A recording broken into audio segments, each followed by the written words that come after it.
ನಮಸ್ಕಾರ ವೀಕ್ಷಕರೇ, ಗ್ಯಾರಂಟಿ ನ್ಯೂಸ್ನ ವಿಶೇಷ ಎಕ್ಸ್ಪ್ಲೈನರ್ ಕಾರ್ಯಕ್ರಮಕ್ಕೆ ಸ್ವಾಗತ. ನಾನು ದಿಲೀಪ್. ವೀಕ್ಷಕರೇ, ಯುದ್ಧ 3ನೇ ವಾರ ಮುಗಿದು ನಡೀತಾನೇ ಇದೆ. ನಿರಂತರವಾಗಿ ಪ್ರತಿ ದಾಳಿಗಳು ನಡೀತಾನೇ ಇದ್ದಾವೆ. ಆದರೆ ಈ ಯುದ್ಧದಲ್ಲಿ ಒಂದು ವಿಚಿತ್ರವನ್ನು ನೀವು ಗಮನಿಸಿರ್ಬೋದು.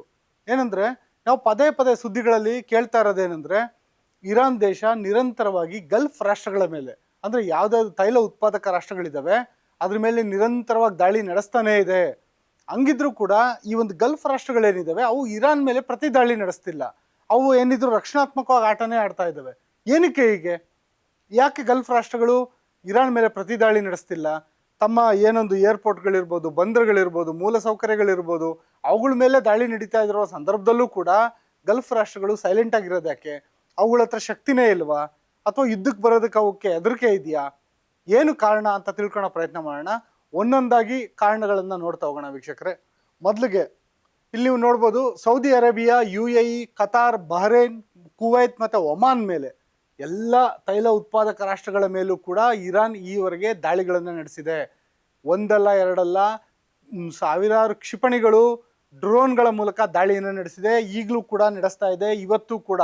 ಈಗ ಏನೊಂದು ಈ ಕಾರ್ಯಕ್ರಮವನ್ನು ನಡೆಸೋದಕ್ಕೂ ಮುನ್ನ ಬಂದಿರೋ ಮಾಹಿತಿ ಪ್ರಕಾರ ಕುವೈತ್ ಮೇಲೆ ದಾಳಿ ನಡೆದಿದೆ. ಅದು ಆಯಿಲ್ ರಿಫೈನರಿ ಮೇಲೆ ದಾಳಿ ನಡೆದಿದೆ ಇರಾನ್ನಿಂದ.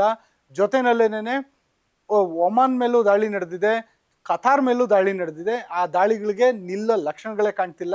ಎಷ್ಟು ಮಟ್ಟಿಗೆ ಅಂದರೆ, ಆ ದೇಶಗಳ ವಾಯು ರಕ್ಷಣಾ ವ್ಯವಸ್ಥೆಯನ್ನು ಭೇದಿಸಿ ನಿರಂತರವಾಗಿ ದಾಳಿ ನಡೀತಾನೆ ಇದೆ ಈಗಲೂ ಕೂಡ. ಮೊದಲಿಗೆ ಈ ಒಂದು ದಾಳಿ ಏನು ಶುರುವಾಯಿತು, ಇದು ಅಮೆರಿಕ ನೌಕಾನೆಲೆಗಳು ಮತ್ತು ಸೇನಾ ನೆಲೆಗಳನ್ನು ಗುರಿಯಾಗಿಸಿ ಇರಾನ್ ದಾಳಿ ನಡೆಸ್ತಾ ಇತ್ತು. ಏನಿದೊಂದು ಗಲ್ಫ್ ರಾಷ್ಟ್ರಗಳಿದೆ ಅಲ್ಲ, ಆರಂಭದಿಂದ ಕುವೈತಿಂದ ಒಳಗೊಂಡು ಕುವೈತ್, ಬಹ್ರೇನ್, ಕತಾರ್, ಆನಂತರ UAE, ಸೌದಿ ಅರೇಬಿಯಾ, ಎಲ್ಲ ದೇಶಗಳಲ್ಲೂ ಏನು ಅಮೆರಿಕದ ನೌಕಾನೆಲೆಗಳಿದ್ದಾವೆ ಮತ್ತು ಸೇನಾ ನೆಲೆಗಳಿದ್ದಾವೆ, ಜೊತೆಗೆ ವಾಯು ನೆಲೆಗಳಿದ್ದಾವೆ, ಅದ್ರ ಮೇಲೆ ಮೊದಲು ದಾಳಿ ನಡೀತಿತ್ತು. ಆ ನಂತರದ ದಿನಗಳಲ್ಲಿ ಏನಾಯಿತು, ಏರ್ಪೋರ್ಟ್ ಮೇಲೆ ಮತ್ತು ಬಂದರುಗಳನ್ನು ಗುರಿಯಾಗಿಸಿ ದಾಳಿ ನಡೆಯಕ್ಕೆ ಶುರುವಾಯಿತು. ಏರ್ಪೋರ್ಟ್ಗಳನ್ನಂದರೆ ನಿಮಗೆ ಗೊತ್ತಿರ್ಬೋದು, ಅಬುದಾಬಿ ಮತ್ತು ದುಬೈ ಏರ್ಪೋರ್ಟ್ಗಳ ಮೇಲೆ ದಾಳಿ ನಡೀತು. ಇದೀಗ ಎಷ್ಟರ ಮಟ್ಟಿಗೆ ಅಂದರೆ, ಸಾವಿರಾರು ವಿಮಾನಗಳಿಂದ ಗಿಜಿಗಿಡ್ತಿದ್ದಂಥ ದುಬೈ ಮತ್ತು ಅಬುದಾಬಿ ಏರ್ಪೋರ್ಟ್ಗಳು ಇವಾಗ ನಿರ್ಮಾನುಷ ಆಗಿದ್ದಾವೆ. ಆ ಮಟ್ಟಿಗೆ ಅಲ್ಲಿನ ಎಲ್ಲ ಕಾರ್ಯಾಚರಣೆಗಳು ಸ್ಟಾಪ್ ಆಗಿದ್ದಾವೆ. ಇಷ್ಟು ಮಟ್ಟಿಗೆ ದಾಳಿಯನ್ನು ಇರಾನ್ ನಡೆಸ್ತಾನೆ ಇದೆ. ಒಂದು ಹಂತಕ್ಕೆ ಮೊದಲಿಗೆ ಅಮೆರಿಕ ನೆಲೆಗಳು, ಆ ನಂತರ ಏರ್ಪೋರ್ಟು, ಬಂದರುಗಳು, ಆ ನಂತರ ತೈಲ ಮತ್ತು LPG ಸಂಸ್ಕರಣಾ ಘಟಕಗಳನ್ನು ಗುರಿಯಾಗಿಸಿ ದಾಳಿ ನಡೆಸ್ತಾ ಇದೆ ಈಗ ಇರಾನ್. ಅಂದರೆ ಏನು ಆ ಕೊಲ್ಲಿ ರಾಷ್ಟ್ರಗಳು, ಅವುಗಳ ಜೀವನಾಧಾರನೇ ಈ LPG ಘಟಕಗಳು ಮತ್ತು ತೈಲ ಉತ್ಪಾದನಾ ಘಟಕಗಳು, ಅದನ್ನೇ ಗುರಿಯಾಗಿಸಿ ದಾಳಿ ನಡೀತಾ ಇದೆ ಇರಾನ್ ಕಡೆಯಿಂದ. ಜೊತೆಗೆ ಒಂದು ಜಲ ಸಂಸ್ಕರಣಾ ಘಟಕಗಳು, ಇದು ವೆರಿ ವೆರಿ ಇಂಪಾರ್ಟೆಂಟ್ ಆಗುತ್ತೆ. ಯಾಕಂದರೆ ತೈಲನ ಅವರು ರಫ್ತು ಮಾಡೋದಕ್ಕೆ ತೈಲ ಉತ್ಪಾದನಾ ಘಟಕಗಳಿದ್ದಾವೆ, LPG ಉತ್ಪಾದನಾ ಘಟಕಗಳಿದ್ದಾವೆ. ಆದರೆ ಈ ನೀರು, ಅಲ್ಲಿನ ಮರುಭೂಮಿ ರಾಷ್ಟ್ರಗಳಿಗೆ ನೀರು ಕೂಡ ಸಿಗಲ್ಲ. ಅಲ್ಲಿ ನಮ್ಮಲ್ಲಿ ನೆಲ ಆಗಿದ್ರೆ ನೀರು ಬರುತ್ತೆ, ಅಲ್ಲಿ ನೆಲ ಆಗಿದ್ರೆ ತೈಲ ಬರುತ್ತೆ. ಹಂಗಿರುವಾಗ ಅವರು ಕುಡಿಯೋ ನೀರಿಗೆ ಏನು ಮಾಡಬೇಕು? ಅವರು ಸಮುದ್ರದ ಉಪ್ಪು ನೀರನ್ನು ಡಿಸ್ಯಾಲಿನೇಷನ್ ಮಾಡಿಕೊಂಡು ಅದನ್ನು ಕುಡಿಯೋದಕ್ಕೆ ಯೋಗ್ಯವಾಗಿರೋ ನೀರಾಗಿ ಪರಿವರ್ತಿಸ್ಕೊಂತಾರೆ. ಆ ಘಟಕಗಳನ್ನು ಗುರಿಯಾಗಿಸಿ ದಾಳಿ ನಡೀತಾ ಇದೆ ಈಗ. ಅಂದರೆ ಆ ಮೂಲಕ ಅವರು ಕುಡಿಯೋಕ್ಕೆ ನೀರಿಲ್ದಲೇ ಒದ್ದಾಡೋ ಅಂಥ ಸನ್ನಿವೇಶ ಬರ್ತಿದೆ. ಇಷ್ಟಾದರೂ ಕೂಡ ಇರಾನ್ ಮೇಲೆ ಈ ಕೊಲ್ಲಿ ರಾಷ್ಟ್ರಗಳು ಪ್ರತಿ ದಾಳಿ ನಡೆಸ್ತಾ ಇಲ್ಲ. ಅದು ಇಲ್ಲಿ ಮುಖ್ಯವಾಗಿ ಗಮನಿಸಬೇಕಾಗಿರೋದು. ಮತ್ತು ಇನ್ನೊಂದು ಇರಾನ್ ಮಾಡಿರೋಂಥ ಕೆಲಸ ಏನಂದರೆ, ನಮಗೆಲ್ಲರಿಗೂ ಗೊತ್ತು, ಹರ್ಮುಜ್ ಜಲಸಂಧಿಯನ್ನು ಬ್ಲಾಕ್ ಮಾಡಿರೋದು. ಆ ಮೂಲಕ ಏನಾಗಿದೆ, ತೈಲ ಏನು ಉತ್ಪಾದನೆ ಮಾಡಿದ್ದಾರೆ, LPG ಉತ್ಪಾದನೆ ಮಾಡಿದ್ದಾರೆ. ಭಾರತ ಮತ್ತು ಚೀನಾ ಬಿಟ್ಟರೆ ಇನ್ಯಾವ ಹಡಗುಗಳನ್ನು ಕೂಡ ಸಾಗೋದಕ್ಕೆ ಬಿಡ್ತಿಲ್ಲ. ಬರೀ ತೈಲ ಮಾತ್ರ ಅಲ್ಲ, ಇನ್ನೂ ಸಾಕಷ್ಟು ಪೆಟ್ರೋಕೆಮಿಕಲ್ಸ್ ಉತ್ಪಾದನೆಗಳೇನಿದ್ದಾವೆ ಅದು ಯಾವುದನ್ನು ಸಾಗಣೆ ಮಾಡೋಕ್ಕೆ ಬಿಡ್ತಾ ಇಲ್ಲ. ಜೊತೆಗೆ ಭಾರತದಿಂದ, ಚೀನಾದಿಂದ ಏನು ಕೊಲ್ಲಿ ರಾಷ್ಟ್ರಗಳಿಗೆ ರಫ್ತಾಗುತ್ತೆ ಅವು ಕೂಡ ನಿಂತೋಗಿದೆ. ಭಾರತದ ಬಾಸ್ಮತಿ ರೈಸಿಂದ ಹಿಡಿದು ಪ್ರತಿಯೊಂದು ಹಣ್ಣುಗಳು, ತರಕಾರಿಗಳು ಯಾವುದನ್ನು ಕೂಡ ಕೊಲ್ಲಿ ರಾಷ್ಟ್ರಕ್ಕೆ ಹೋಗ್ದಲ್ಲೇ ಇರೋಂಥ ಸನ್ನಿವೇಶಕ್ಕೆ ಇರಾನ್ ತಂದಿಟ್ಟಿದೆ. ಇಷ್ಟೆಲ್ಲ ಆದಮೇಲೂ ಕೂಡ ಗಲ್ಫ್ ರಾಷ್ಟ್ರಗಳು ಈವರೆಗೆ ಏನಿಲ್ಲ ಅಂದರೆ 1,000 ಕ್ಷಿಪಣಿಗಳನ್ನು ಮತ್ತು ಡ್ರೋನ್ಗಳ ದಾಳಿಯನ್ನು ಎದುರಿಸಿರ್ಬೋದು. ಈ ಪೈಕಿ ಲೆಕ್ಕವಿಲ್ಲದಷ್ಟು ಕ್ಷಿಪಣಿಗಳನ್ನು ಮತ್ತು ಡ್ರೋನ್ಗಳನ್ನು ಅಲ್ಲಿನ ವಾಯು ರಕ್ಷಣಾ ವ್ಯವಸ್ಥೆ ಉಡಿಸ್ ಮಾಡಿರ್ಬೋದು. ಆದರೆ ಆ ನೆಲದ ಮೇಲೆ ಬಿದ್ದಿರುವಂಥವೇ ಸಾಕಷ್ಟು ಹಾನಿಯನ್ನು ಉಂಟು ಮಾಡಿದೆ. ಮತ್ತು ಈ ಇರಾನ್ನ ಏನು ಹುಚ್ಚಾಟ ಅಂತಲೇ ಹೇಳ್ಬೋದು. ಯಾಕೆಂದರೆ ಅಮೆರಿಕ ನೆಲೆ ಮೇಲೆ ದಾಳಿ ನಡೆಸಬೇಕು ಅಂತ ಮೊದಲು ಗುರಿ ಹಾಕೊಂಡಿತ್ತು, ದಾಳಿ ಮಾಡ್ತು, ಓಕೆ. ಬಟ್ ಆ ನಂತರ ಆಯಾ ಕೊಲ್ಲಿ ದೇಶಗಳಲ್ಲಿರೋ ಮೂಲ ಸೌಕರ್ಯಗಳ ಮೇಲೆ ಯಾಕೆ ದಾಳಿ ಮಾಡ್ತಿದ್ದಾವೆ? ಅಲ್ಲಿರುವಂಥ ತೈಲ ಸಂಸ್ಕರಣಾ ಘಟಕಗಳು, ನೀರಿನ ಘಟಕಗಳು, ಅಲ್ಲಿನ ಕಟ್ಟಡಗಳನ್ನು ಯಾಕೆ ಗುರಿಯಾಗಿಸಿ ದಾಳಿ ನಡೆಸ್ತಾ ಇದ್ದಾವೆ? ಹಂಗಿದ್ರೂ ಕೂಡ ಗಲ್ಫ್ ರಾಷ್ಟ್ರ ಸುಮ್ಮನಿರೋದು ಯಾಕೆ? ಕೇವಲ ತಮ್ಮ ಈ ವಾಯು ರಕ್ಷಣಾ ವ್ಯವಸ್ಥೆಯನ್ನು ಬಳಸಿ ರಕ್ಷಣಾತ್ಮಕ ಆಟ ಆಡ್ತಿದ್ದಾವೆ. ಇನ್ನು ಅಂದರೆ ಡಿಫೆನ್ಸಿವ್ ಮಾಡಲ್ ಇದಾವೆ. ಇನ್ನು ಯಾಕೆ ಡಿಫೆನ್ಸಿವ್ ಮಾಡಲ್ ಇದ್ದಾವೆ, ಅಫೆನ್ಸಿವ್ ಮೋಡ್ ಯಾಕೆ ಹೋಗ್ತಿಲ್ಲ, ಇದು ಈಗಿರೋಂಥ ಪ್ರಶ್ನೆ. ಜೊತೆಗೆ ಗಲ್ಫ್ ರಾಷ್ಟ್ರಗಳು ಏನಕ್ಕೆ ಈ ಒಂದು ಹೋಗ್ತಿಲ್ಲ ಅಂತೇಳ್ಬಿಟ್ಟು ಒಂದು ಚರ್ಚೆ ಮಾಡಿದಾಗ, ಆ ಒಂದು ವಿಶ್ಲೇಷಣೆಗೆ ಒಳಪಡಿಸಿದಾಗ, ಮತ್ತು ಆ ರಾಷ್ಟ್ರಗಳನ್ನ ಕೇಳಿದಾಗ ಆ ರಾಷ್ಟ್ರಗಳ ಮುಖ್ಯಸ್ಥರು ಹೇಳೋದೇನು ಅಂದರೆ, ಒಂದು ವೇಳೆ ನಾವೇನಾದರೂ ಈ ಯುದ್ಧಕ್ಕೆ ನಿಂತರೆ, ಒಂದು ವೇಳೆ ನಾವು ಇವಾಗ ಡಿಫೆನ್ಸಿವ್ ಆಗಿದ್ದೀವಿ, ನಾವೇನು ಅಫೆನ್ಸಿವ್ ಆಗಿ ಏನಾದರೂ ಹೋದರೆ ವ್ಯಾಪಕ ಯುದ್ಧದ ಭೀತಿ. ಯಾವೇನು ವ್ಯಾಪಕ ಯುದ್ಧ, ಇಲ್ಲಿ ನೀವು ಮ್ಯಾಪಲ್ಲಿ ನೋಡ್ತಿರ್ಬೋದು, ಇರಾನ್ ಈಗ ದಾಳಿ ನಡೆಸ್ತಾ ಇರೋದು ಇಸ್ರೇಲ್ ಮೇಲೆ ನಡೆಸ್ತಾ ಇದೆ. Jordan, Kuwait, Saudi Arabia, Qatar, Bahrain, United Arab Emirates ಇಷ್ಟು ದೇಶಗಳ ಮೇಲೆ ದಾಳಿ ನಡೆಸ್ತಿದ್ದಾವೆ. ಈ ಎಲ್ಲ ದೇಶಗಳು ಇರಾನ್ ವಿರುದ್ಧ ಮುಗಿಬಿದ್ರೆ ಅದು ದೊಡ್ಡ ಮಟ್ಟದ ಒಂದು ಯುದ್ಧಕ್ಕೆ ಕಾರಣ ಆಗುತ್ತೆ, ಮತ್ತೆ ಇದೊಂದು ಈ ಇಡೀ ಪ್ರಾಂತ್ಯನೇ ಯುದ್ಧಗ್ರಸ್ತ ಆಗುತ್ತೆ ಅನ್ನೋ ಭಯ ಅವರಲ್ಲಿ ಕಾಡ್ತಾ ಇದೆ. ಜೊತೆಗೆ ಒಂದು ವೇಳೆ ಇರಾನ್ ಏನಾದರೂ ನಾವು ಇರಾನ್ ಮೇಲೆ ಪ್ರತಿ ದಾಳಿ ನಡೆಸಿದ್ರೆ ಅವಾಗ ಇರಾನ್ ತಿರುಗಿ ಬಿದ್ದು ನಮ್ಮ ದೇಶಗಳ ಏನೊಂದು ಅರಮನೆಗಳಿರ್ಬೋದು, ದೊಡ್ಡ ದೊಡ್ಡ ಅರಮನೆಗಳನ್ನೇನು ಕಟ್ಕೊಂಡಿದ್ದಾರೆ ಗಲ್ಫ್ನ ರಾಜರುಗಳು, ಆ ಅರಮನೆಗಳ ಮೇಲೆ, ಜನವಸತಿ ಪ್ರದೇಶಗಳ ಮೇಲೆ, ದೊಡ್ಡ ದೊಡ್ಡ ಅಪಾರ್ಟ್ಮೆಂಟ್ ಕಾಂಪ್ಲೆಕ್ಸ್ಗಳೇನಿದ್ದಾವೆ ಅವುಗಳ ಮೇಲೆ ಏನಾದರೂ ಇರಾನ್ ದಾಳಿ ಮಾಡಿದ್ರೆ ಅವಾಗ ಸಾಕಷ್ಟು ಸಂಖ್ಯೆಯಲ್ಲಿ ಮಾರಣ ಹೋಮ ಆಗುತ್ತೆ ಅನ್ನೋ ಕಾರಣಕ್ಕೆ ಅವರು ಸುಮ್ಮನಿದ್ದಾರೆ. ಜೊತೆಗೆ ಒಂದು ತೈಲ ಬೆಲೆ ಏನಿದೆ ಈಗಾಗಲೇ ಬ್ಯಾರಲ್ಗೆ $100 ದಾಟಿ ಹೋಗಾಗಿದೆ. $60 ಇತ್ತು ಯುದ್ಧ ಆರಂಭ ಆಗೋಕ್ಕೆ ಮುಂಚೆ ಒಂದು ಬ್ಯಾರಲ್ ಕಚ್ಚಾ ತೈಲದ ಬೆಲೆ. ಈಗ ಅದು ದಾಟೋಗಿದೆ, $100 ದಾಟೋಗಿದೆ. ಒಂದು ವೇಳೆ ಈ ದೇಶಗಳು ಪ್ರತಿದಾಳಿ ಏನಾದ್ರು ನಡ್ಸಕ್ಕೆ ಮುಂದಾದರೆ ಆ ತೈಲ ಬೆಲೆ ಇನ್ನಷ್ಟು ಹೆಚ್ಚಾಗುತ್ತೆ.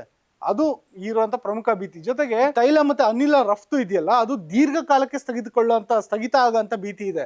ಭಾರತದಲ್ಲಿ ನೀವು ಅಲ್ಲೇ ನೋಡ್ತಿರ್ಬೋದು, 15 ದಿನ 16 ದಿನದ ಯುದ್ಧಕ್ಕೇನೆ ನಮ್ಮಲ್ಲಿ LPG ಸಿಗ್ತಿಲ್ಲ, ಮನೆಗಳಿಗೇನೋ ಸಿಲಿಂಡರ್ ಸಪ್ಲೈ ಮಾಡ್ತೀನಿ ಅಂತ ಹೇಳ್ತಿದ್ದಾರೆ, ಹೋಟ್ಲುಗಳಿಗೆ ಆಗ್ತಿಲ್ಲ. ಈ ಯುಗಾದಿ ಹಬ್ಬದ ದಿನನೇ ಇದು ಹೋಟ್ಲುಗಳಿಗೆ ಬಂದಾಗಿ ಕೂತಿದ್ದಾವೆ, ಒಬ್ಬಟ್ಟು ಸಿಗ್ತಿಲ್ಲ, ಮಾರನೇ ದಿನ ತೊಡಕು ಬಾಡೂಟಕ್ಕೂ ತತ್ವಾರ ಆಗೋಂಥ ಸನ್ನಿವೇಶ ಇದೆ. ಇಂಥ ಸನ್ನಿವೇಶ ಭಾರತದಲ್ಲಿದೆ ಅಂದರೆ ಬೇರೆ ಬೇರೆ ದೇಶಗಳ ಕಥೆ ಏನಾಗಿರಬೇಕು. ಹಾಗೆ ಒಂದು ವೇಳೆ ಏನಾದರೂ ದೀರ್ಘಕಾಲಕ್ಕೆ ಏನಾದರೂ ಸ್ಥಗಿತ ಆಗಿಬಿಟ್ರೆ, ಈ ಯುದ್ಧ ಇನ್ನೂ ಹೆಚ್ಚಾಗಿ ದೀರ್ಘಕಾಲಕ್ಕೆ ಏನಾದ್ರು ಸ್ಥಗಿತ ಆಗಿಬಿಟ್ರೆ ಅವಾಗ ನಮ್ಮ ಭಾರತದಂಥ ದೇಶಗಳಲ್ಲಿ ಪೆಟ್ರೋಲ್ ಮತ್ತು ಡೀಸೆಲ್ ಸಿಗದೆ ಎಂತೆಂಥ ಹಾಹಾಕಾರ ಆಗ್ಬೋದು. ಈ ಎಲ್ಲ ಕಾರಣದಿಂದಾಗಿ ಕೊಲ್ಲಿ ರಾಷ್ಟ್ರಗಳು ಸೈಲೆಂಟ್ ಆಗ್ತಿದ್ದಾವೆ. ಜೊತೆಗೆ ಇವುಗಳ ಆದಾಯದ ಅತಿ ಮುಖ್ಯ ಮೂಲ ಏನಿದೆ ಅದು ತೈಲ ಮತ್ತು ಅನಿಲ. ಯಾಕೆಂದರೆ ಅವರ ಪ್ರತಿ ಕೊಲ್ಲಿ ರಾಷ್ಟ್ರಗಳು ಏನು ನೀವು ಕುವೈತ್ ನೋಡ್ಬೋದು, Saudi Arabia, Qatar, Bahrain, UAE ಅಂದರೆ ಯುನೈಟೆಡ್ ಅರಬ್ ಎಮಿರೇಟ್ಸ್, ಈ ಎಲ್ಲ ದೇಶಗಳಲ್ಲೂ 60 to 70%, ಕೆಲವೊಂದು ದೇಶಗಳಲ್ಲಂತೂ 90% ಅವುಗಳ ಆದಾಯ ಏನಿದೆ ಅದು ತೈಲದಿಂದನೇ ಬರೋದು. ಆ ತೈಲವನ್ನು ಸಂಸ್ಕರಣೆ ಮಾಡ್ತಾರೆ, ಎತ್ತುತ್ತಾರೆ ಭೂಮಿಯಿಂದ, ಅದನ್ನು ಮಾರಾಟ ಮಾಡ್ತಾರೆ, LPG ಅನಿಲವನ್ನು ಮಾರಾಟ ಮಾಡ್ತಾರೆ, ಅದರಿಂದ ಅವರು ದುಡಿತಾ ಇದ್ದಾರೆ.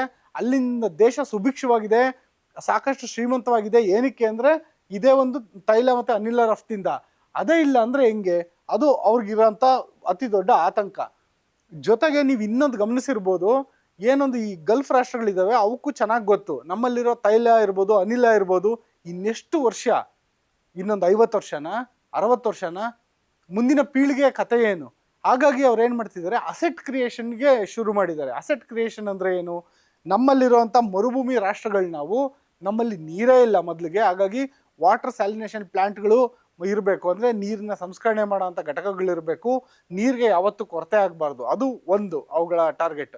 ಎರಡನೇದು ಪ್ರವಾಸೋದ್ಯಮ ಉತ್ತೇಜನ ಮಾಡಬೇಕು ಅಂತ.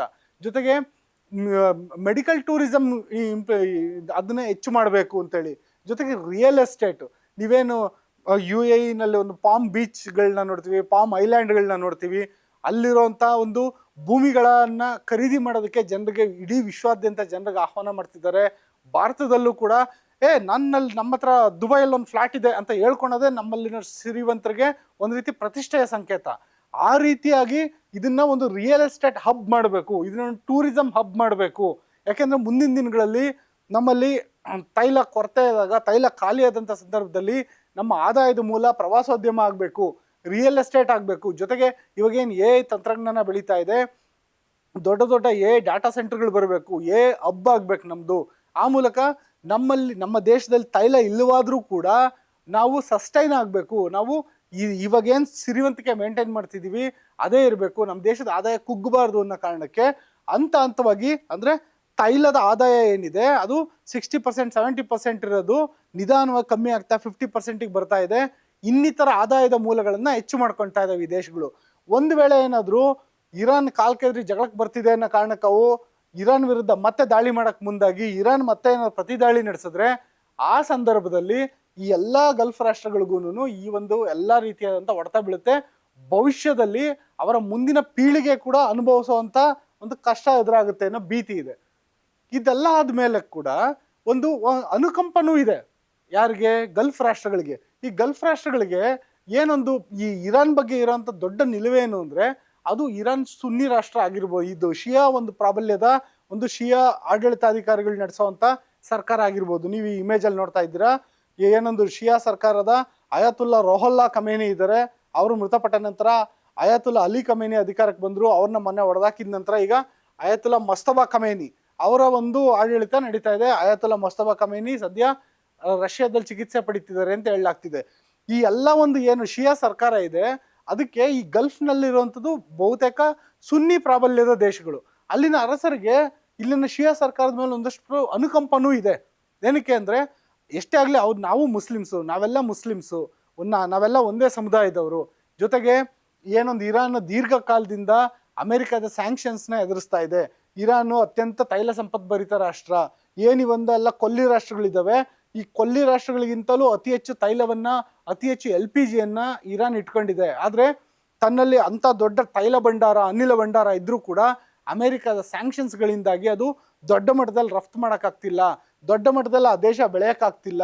ಹಾಗಾಗಿ ಒಂದು ರೀತಿ ಅನುಕಂಪ ಅಂತೂ ಇದ್ದೇ ಇದೆ. ಈ ಅನುಕಂಪ ನಮ್ಗಿದೆ ಅಂತ ಹೇಳ್ಬಿಟ್ಟು ಇವತ್ತೂ ಕೂಡ ಬಹ್ರೇನ್ ಮತ್ತು ಕತಾರ್ ಹೇಳ್ಕೊಂಡಿದ್ದೇವೆ, ನಮ್ಗಿರೋ ಅನುಕಂಪ ಇದೆ, ಆ ಅನುಕಂಪನ ನೀವು ನಾಶ ಮಾಡಬೇಡಿ ಅಂತ. ಅಂದ್ರೆ ಈ ಅನುಕಂಪದ ಮಾತು ಯಾಕೆ ಆಡ್ತಿದ್ದಾವೆ ಅಂದ್ರೆ, ನಮ್ಮಷ್ಟು ನೀವು ಆರ್ಥಿಕವಾಗಿ ಅಭಿವೃದ್ಧಿ ಆಗಿಲ್ಲ, ಆದ್ರೆ ನಮಗಿಂತ ಹೆಚ್ಚಾಗಿ ನಿಮ್ಮ ಹತ್ರ ನೈಸರ್ಗಿಕ ಸಂಪನ್ಮೂಲಗಳಿದಾವೆ, ಹಾಗಾಗಿ ನಿಮ್ಮ ಬಗ್ಗೆ ಅನುಕಂಪ ಇದೆ ಅಂತ ಹೇಳ್ಬಿಟ್ಟು ಗಲ್ಫ್ನ ಸುನ್ನಿ ಸರ್ಕಾರಗಳು ಹೇಳ್ತಿದ್ದಾವೆ. ಆದ್ರೆ ಈ ಅನುಕಂಪ ಇದ್ರೂ ಕೂಡ ಏನಾಗ್ತಿದೆ ಅಂದ್ರೆ, ಇರಾನ್ ಜೊತೆ ದೋಸ್ತಿನೂ ಬೇಡ, ದುಶ್ಮನಿನೂ ಬೇಡ ಅನ್ನೋ ನಿಲುವಿಗೆ ಈ ಗಲ್ಫ್ ರಾಷ್ಟ್ರಗಳು ಬಂದಿದ್ದಾವೆ. ಏನಕ್ಕೆ ಬಂದಿದ್ದಾವೆ ಅಂದ್ರೆ, ಇರಾನ್ಗೆ ಕೇವಲ ಅಮೆರಿಕದ ಸ್ಯಾಂಕ್ಷನ್ಸ್ ಮಾತ್ರ ಅಲ್ಲ, ಅಮೆರಿಕ ಸ್ಯಾಂಕ್ಷನ್ಸ್ ಏನಕ್ಕೆ ಬಂದಿದೆ ಅನ್ನೋದಿಲ್ಲಿ ಪ್ರಶ್ನೆ ಮಾಡಬೇಕು. ಅಮೆರಿಕ ಏನಕ್ಕೆ ಸ್ಯಾಂಕ್ಷನ್ ಹಾಕಿದೆ ಅಂದ್ರೆ ಇರಾನ್ ಮೇಲೆ, ಒಂದು, ಇರಾನ್ ಅಣ್ವಸ್ತ್ರ ತಯಾರಿಕೆ ಮಾಡ್ತಿದೆ ಅಂತ.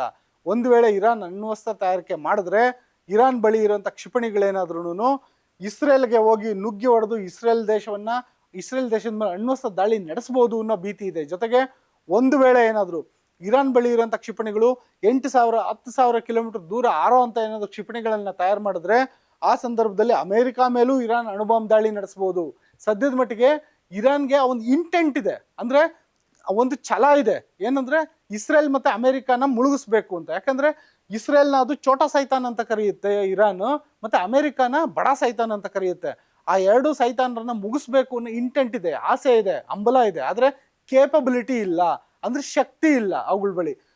ಆ ಶಕ್ತಿ ಇರಾನ್ಗೆ ಬರಬಾರ್ದು, ಆ ಶಕ್ತಿ ಇರಾನ್ಗೆ ಬರೋದಕ್ಕೆ ಮುಂಚೆ ಇವ್ರನ್ನೆಲ್ಲ ಮುಗಿಸ್ಬೇಕು ಅನ್ನೋದು ಅಮೆರಿಕದ ಉದ್ದೇಶ. ಜೊತೆಗೆ ಏನೊಂದು ಈ ಇರಾನ್ ಇದೆ, ಈ ಇರಾನ್ ಅಷ್ಟಕ್ಕೆ ಸುಮ್ಮನಾಗಿಲ್ಲ. ಹೌತಿ ಇರ್ಬೋದು, ಹಮಾಸ್ ಇರ್ಬೋದು, ಜೊತೆಗೆ ಹೆಜ್ಬುಲ್ಲಾ ಇರ್ಬೋದು. ಹೆಜ್ಬುಲ್ಲಾ ಉಗ್ರರು ಲೆಬನಾನ್ನಲ್ಲಿದ್ದಾರೆ, ಹೌತಿ ಉಗ್ರರು ಯೆಮೆನ್ನಲ್ಲಿದ್ದಾರೆ, ಜೊತೆಗೆ ಹಮಾಸ್ ಉಗ್ರರು ಎಲ್ಲರಿಗೂ ಗೊತ್ತಿರಂಗೆ ಅವರು ಗಾಜಾ ಪಟ್ಟಿನಲ್ಲಿದ್ದಾರೆ. ಆ ಎಲ್ಲ ಉಗ್ರರನ್ನ ಪೋಷಣೆ ಮಾಡ್ತಾ ಇದೆ.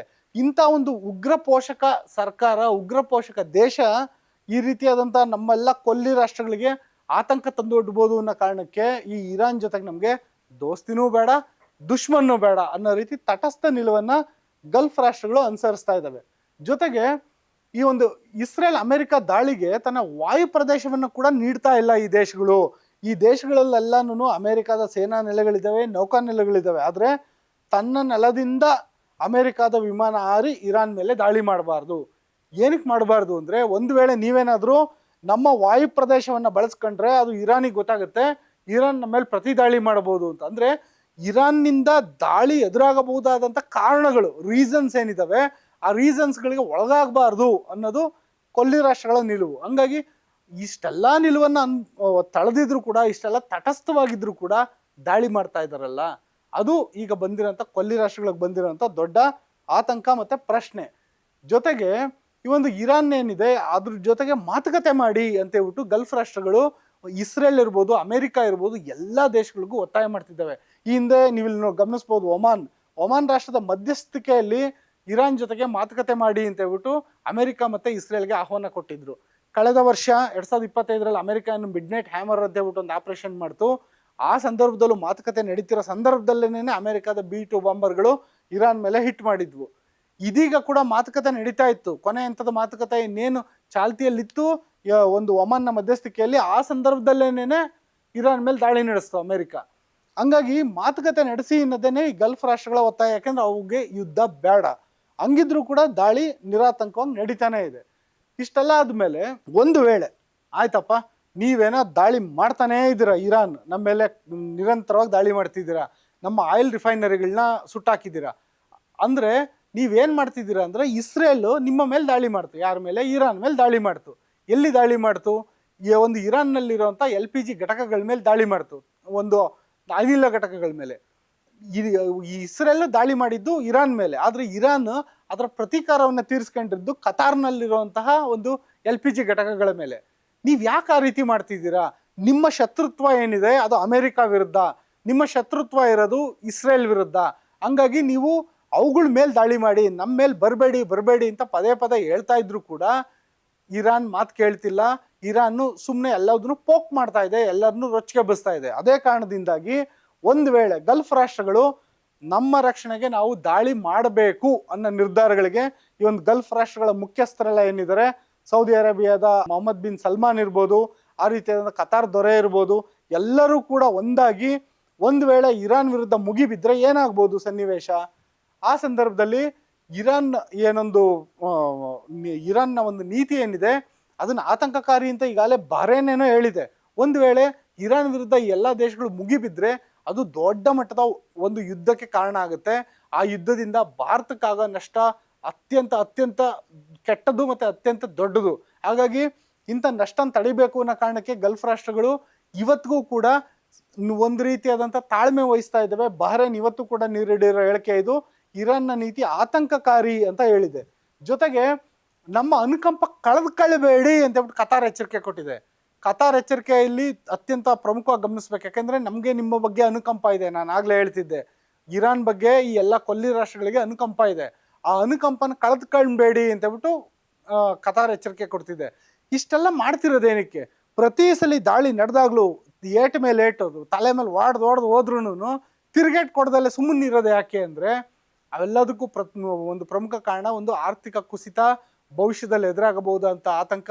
ಅವೆಲ್ಲದಕ್ಕಿಂತ ಇನ್ನೂ ಒಂದು ದೊಡ್ಡ ಆತಂಕ ಇದೆ, ಏನಂದ್ರೆ ಅಮೆರಿಕದ ಅಸ್ಥಿರ ನೀತಿ. ಅಮೆರಿಕ ಏನ್ ಮಾಡ್ತು? ಇಷ್ಟು ದಿನ ನೇಟೋ ಸದಸ್ಯ ರಾಷ್ಟ್ರಗಳಿಗೆ ಬೆಂಬಲ ಕೊಡ್ತಿದ್ದ ಅಮೆರಿಕ ಇವಾಗ ನಿಮ್ಮ ದಾರಿ ನೀವು ನೋಡ್ಕೊಳ್ಳಿ, ನಮ್ಮ ದಾರಿ ನಾವು ನೋಡ್ಕೊಂತೀನಿ ಅಂದ್ಬಿಡ್ತು.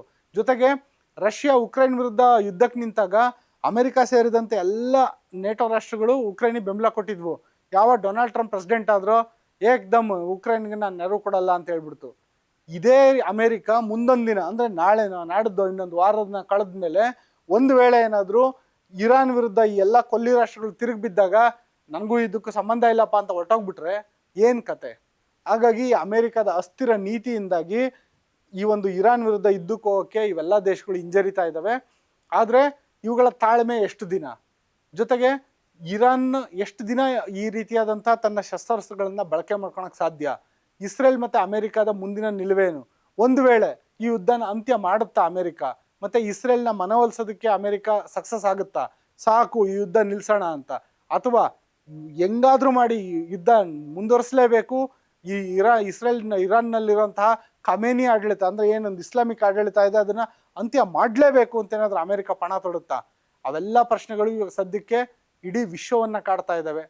ಇದು ಇವತ್ತಿನ ವಿಶೇಷ ವೀಕ್ಷಕರೇ. ಗ್ಯಾರಂಟಿ ನ್ಯೂಸ್, ಸುದ್ದಿ ಖಚಿತ, ನ್ಯಾಯ ನಿಶ್ಚಿತ.